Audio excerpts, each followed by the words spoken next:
नमस्कार, आप देख रहे हैं 4 PM और मैं हूं आपके साथ सिमरन। दोस्तों, एक और जहां ईरान और इजराइल के बीच जंग बड़े खूनी संघर्ष में बदलता जा रहा है, तो वहीं दूसरी ओर ईरान के समर्थन में दुनिया के ज्यादातर मुल्क लामबंद होते दिख रहे हैं। रूस, चाइना और उत्तर कोरिया तो पहले ही ईरान का खुले तौर पे साथ देने का ऐलान कर चुके हैं, तो दूसरी ओर अब 40 मुस्लिम देश बैठक करके अमेरिका और इजराइल के खिलाफ सबसे बड़ा प्रस्ताव लाने जा रहे हैं। इससे न सिर्फ नेतन्याहू की घिग्गी बन गई है, बल्कि उनके आका डोनाल्ड ट्रंप भी बुरा फंसते दिख रहे हैं। 40 मुस्लिम देश ऑर्गेनाइजेशन ऑफ इस्लामिक कोऑपरेशन के बैनर तले कौन सा बड़ा फैसला लेने जा रहे हैं और कैसे ये फैसला ना सिर्फ नेतन्याहू बल्कि ट्रंप के लिए बड़े नुकसान वाला साबित हो सकता है, ये सब कुछ मैं आपको अपनी इस रिपोर्ट में बताने वाली हूँ। साथ ही इस पर भी चर्चा करेंगे कि तुर्की का कौन सा बड़ा ऐलान हुआ है और क्यों यूएई भड़का है। दोस्तों, इस्तांबुल में आज OIC की 51वीं काउंसिलिंग ऑफ फॉरेन मिनिस्टर्स की मीटिंग हो रही है और ये कोई आम मीटिंग नहीं है। इसमें 40 मुस्लिम देशों के विदेश मंत्रियों ने शिरकत की है।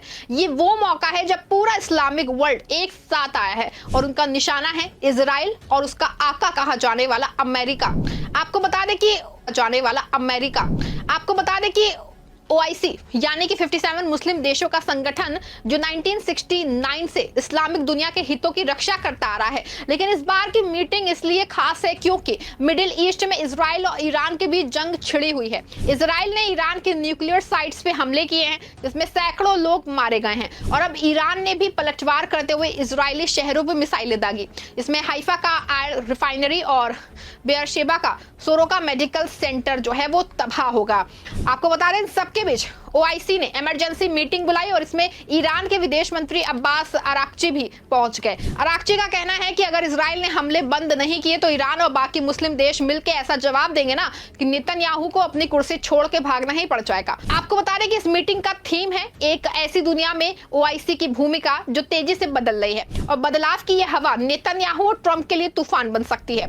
OIC ने पहले बैठक के बाद ही साफ कर दिया है कि वो गाजा में इजराइल की बर्बरता और ईरान पे हमलों को बर्दाश्त नहीं करेगा।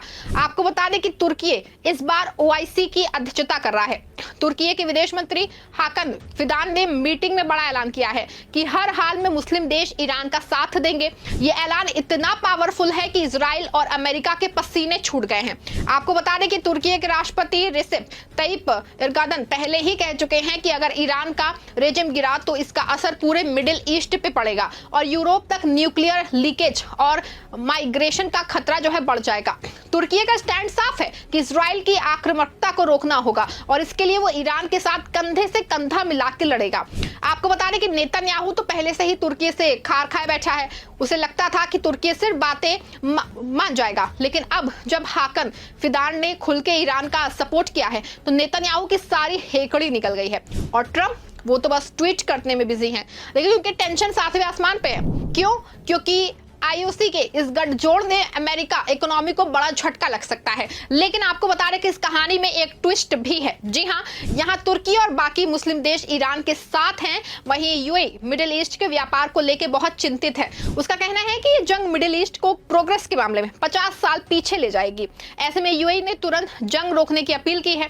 लेकिन दोस्तों, UAE की इस अपील को सुन के लगता है कि वो अपने बिजनेस इंटरेस्ट बचा रहा है, लेकिन सवाल है कि क्या UAE की बात बाकी मुस्लिम देश मानेंगे या फिर तुर्की और ईरान का जोश UAE की डिप्लोमेसी पे भारी पड़ेगा। आपको बता दें कि एक और जहां UAE अपने बिजनेस के लिए जंग रोकने की बात कर रहा है, दूसरी ओर OIC भी मीटिंग में इस बात पे चर्चा शुरू हुई है कि अगर अमेरिका जंग नहीं रुकवाता है तो ना सिर्फ इजराइल बल्कि अमेरिकी सामानों का बाइकॉट जो है वो करने का फैसला लिया जा सकता है। आपको बता दें कि मीटिंग में कई देशों ने इजराइल और अमेरिका के खिलाफ सख्त कदम उठाने की बात की है और अगर मुस्लिम देशों ने अमेरिकी प्रोडक्ट्स जैसे कोक, पेप्सी, मैकडॉनल्ड्स, स्टारबक्स और टेक कंपनियों का बाइकॉट शुरू कर दिया तो अमेरिका की इकोनॉमी को बिलियन डॉलर्स का नुकसान हो सकता है। ऐसे में अभी तक जो अमेरिका मुस्लिमों के पैसों से इजराइल को मदद कर रहा है, बाइकॉट के बाद उसका इकोनॉमिकल खेल गड़बड़ा सकता है। आपको बता रहे कि मुस्लिम देशों की आबादी करीब 1.9 बिलियन है, यानी दुनिया की कुल पॉपुलेशन का 24% है। इन देशों में अमेरिकी कंपनियों का मार्केट शेयर बिलियंस में है। आपको बता दें कि सऊदी अरब में अमेरिकी फास्ट फूड जो चेन्स है उसका मार्केट जो है ना वो 2024 में 12+ बिलियन का था। UAE की बात की जाए तो अमेरिकी टेक प्रोडक्ट्स की जो सेल्स है वो हर साल 8 बिलियन से ज्यादा है। पाकिस्तान और इंडोनेशिया जैसे देशों में कोक और पेप्सी की सेल्स अकेले 2 बिलियन से ज्यादा है। अब अगर इस देशों ने बाइकॉट शुरू कर दिया तो अमेरिकी कंपनियों को तगड़ा झटका लगेगा।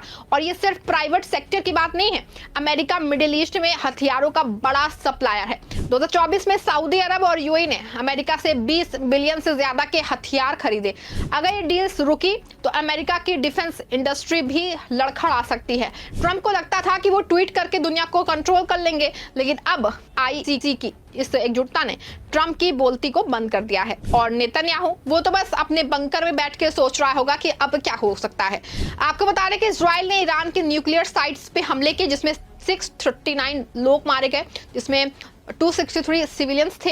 ये लोग कोई आतंकवादी नहीं थे, ये आम नागरिक थे, बच्चे, औरतें, बूढ़े। और अमेरिका वो तो बस इजराइल का चमचा बनके तमाशा देख रहा था। ट्रंप ने कहा कि वो 2 हफ्तों में फैसला लेंगे कि ईरान पे हमला करना है कि नहीं करना है, लेकिन सच्चाई ये है कि अमेरिका की बमबारी के बिना इजराइल ईरान का कुछ नहीं बिगाड़ सकता है। इजराइल के पास ना तो वो बंकर बस्टर बम है और ना ही वो प्लेन्स जो ईरान के फोर्जा न्यूक्लियर साइट्स को तबाह कर सकते हैं।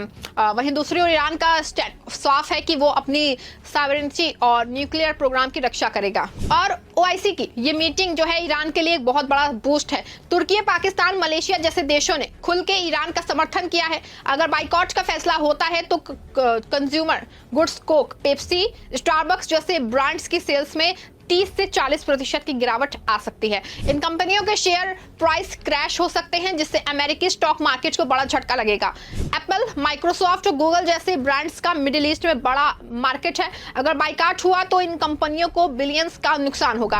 ऑयल और एनर्जी के क्षेत्र में सऊदी अरब और यूएई अगर अमेरिका से ऑयल डील्स कम करते हैं तो अमेरिका की एनर्जी इंडस्ट्री पे बुरा असर पड़ेगा। 2024 में सऊदी अरब ने अमेरिका को 50 बिलियन से ज्यादा का क्रूड ऑयल सप्लाई किया। जैसे पिछले सालों में मिडिल ईस्ट हमेशा से अमेरिका के साथ रहा है, लेकिन अब यूएई की इस एकजुटता ने उनकी सारी प्लानिंग पे पानी फेर दिया है। अगर मुस्लिम देशों ने अमेरिका के खिलाफ सैंक्शंस या फिर डिप्लोमेटिक बाइकॉट शुरू कर दिया तो अमेरिका की ग्लोबल पावर भी कमजोर हो सकती है। आपको बता दें कि पहले दिन के जो है सेशन में मीटिंग में साफ किया गया कि मुस्लिम वर्ल्ड अब इजराइल और उनके आका अमेरिका की गुंडागर्दी बर्दाश्त नहीं करेगा। ईरान ने दिखा दिया है कि वो अकेले नहीं है। तुर्की, पाकिस्तान, मलेशिया और बाकी देशों का सपोर्ट उसे और ताकत दे रहा है। ऐसे में अगर ओआईसी ने अमेरिकी सामानों का बाइकॉट शुरू किया तो ये ना सिर्फ इजराइल बल्कि अमेरिका के लिए वो सबक होगा।